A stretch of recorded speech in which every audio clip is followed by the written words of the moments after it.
Today's highlighted coin is the 2025 Abolish the Income Tax. How the income tax created the American welfare state. Chris's 2025 coin, Abolish the Income Tax, is an idea that's long overdue. The gravy train has gone off the rails. The federal government has gone from levying reasonable taxes in the 18th century to pay for necessities to becoming a drunken sailor on an obscene and pointless spending binge with no end in sight. Unfortunately, there isn't a person alive today who remembers a time when there wasn't an income tax. And yet, unknowingly, it has become an albatross around every working man's neck, and the dead bird has been there for so long that people just accept it as normal. Most people can't even fathom what it would be like to have their income taxes back in their own pockets. It has literally become an alien concept. Even Benjamin Franklin agrees when he wrote, "In this world, nothing is certain except death and taxes." Of course, Mr. Franklin wasn't referring to the modern federal income tax, as this was not established until 1913 with the ratification of the 16th Amendment to the U.S. Constitution.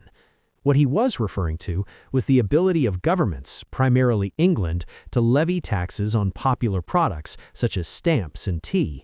And, as Americans, we all know how that ended. The premise literally started the American Revolutionary War. Despite the fact that colonial America went to war primarily due to the egregious taxes England imposed on their colonies, once the war for independence was won, the newly established United States of America started doing the exact same thing to its citizenry. The U.S. federal government began to impose taxes on Americans almost immediately. The new U.S. federal government needed cash in order to perform the three functions they were charged with: defend the country, print the money, and set foreign policy.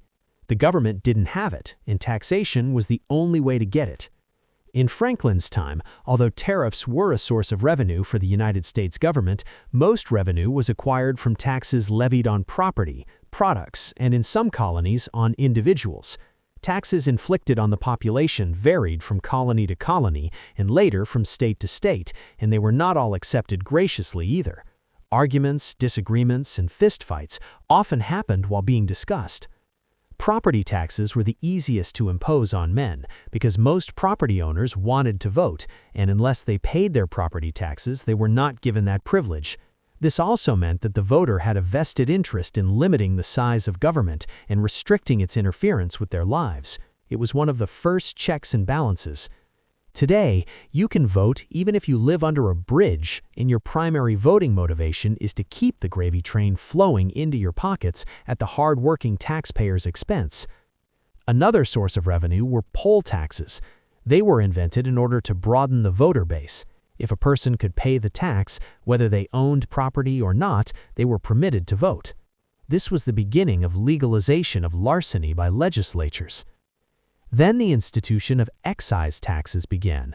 These taxes were primarily levied on goods deemed immoral, such as alcohol and tobacco, but also included luxury products, including glass windows.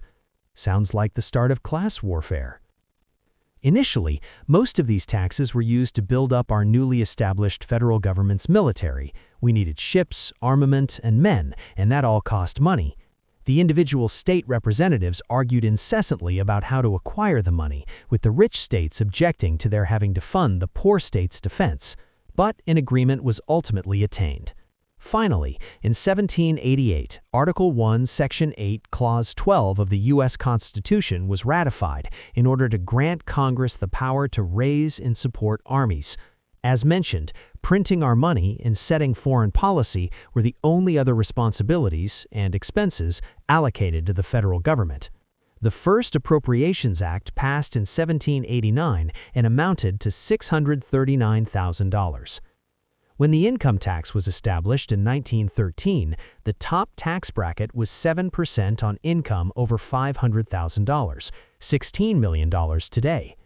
During World War I, money was again needed for the military, and so the top tax rates jumped from 15% in 1916 to an unprecedented 77% in 1918. And to add salt to the wounds, the estate, or death tax, was created in 1918 too.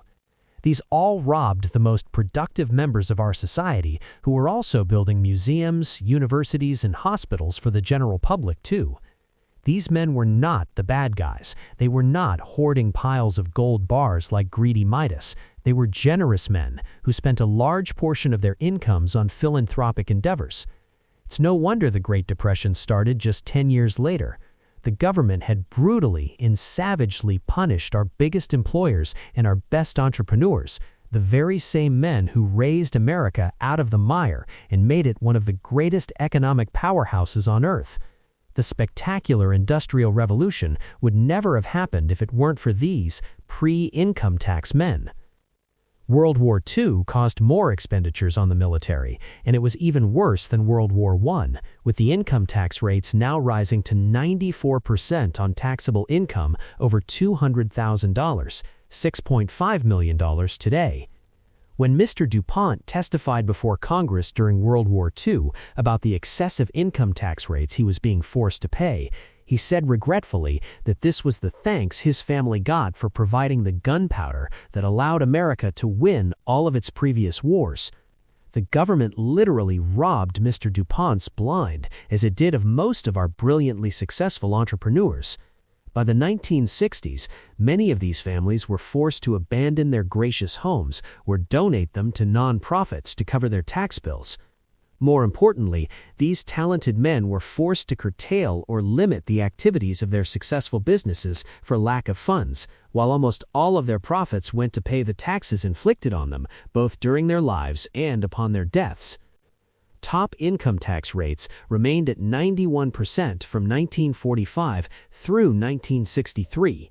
It wasn't until the passage of the Revenue Act of 1964 that the top and bottom rates were lowered from 20% and 70% to 14% and 70%.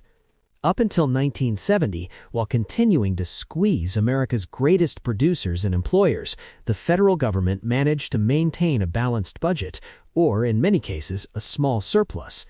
But the rush to social justice demolished their historically balanced budgets, starting with the implementation of the low income allowance, which reduced or eliminated the income taxes for lower income people. This loss of revenue had to be made up by someone, and the top earners took the hit again, reducing their ability to expand their philanthropy. Is it any wonder Japan and China eclipsed our economy? The government was literally committing economic suicide. The deficit spending explosion that occurred in 1970, which continues to this very day, is a direct result of President Johnson's implementation of his social program in 1964, called the Great Society. In just 2 years, he established the Food Stamp Act of 1964, the Civil Rights Act of 1964, the Economic Opportunity Act of 1964, the Voting Rights Act of 1965, and the Social Security Act of 1965, which established Medicare and Medicaid programs. This unprecedented and expansive federal program was aimed at eliminating poverty, instituting racial justice, and creating more social welfare programs. As a result, the federal government's expenses exploded. Deficit spending became the norm, and raising the income taxes became its primary source of revenue. In 1913, when the income tax was created, the form and directions fit on 4 pages. Today, it requires 106 pages. As Will Rogers once said, the difference between death and taxes is death doesn't get worse every time Congress meets. The Great Society was an expensive pipe dream, and worse yet, it's become an abysmal failure.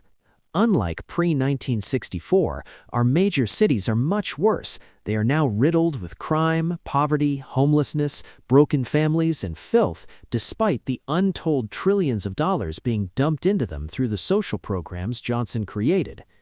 The cities are unrecognizable cesspools when compared to the era before the beneficial social programs were begun.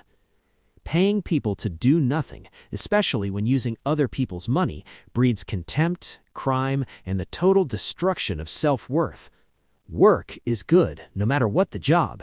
It gives people pride, purpose, and perseverance. That's what we should be paying for, and unlike the nameless, faceless, do-nothing paper pushers in D.C., the businessmen are truly experts in that field. Rather than steal their money, let them spend their own money as they see fit, and the results will be astounding. It's time. Cut the income tax IV out of the addict's arm, kill its blood supply, and stop the flow from the healthy to the unhealthy. Then stand back and watch the American star start to rise over this nation once again. Chris Duane issues 2 new proofs each week, which are available for a limited time. These proofs come in a presentation box with the certificate of authenticity, as shown here. They're also available in BU Brilliant Uncirculated versions, which are only stamped once, and they come in copper as well. You can check out all Chris's Silver Shield proofs and all things Silver Shield on ChrisDuaneSilverShieldCoins.com.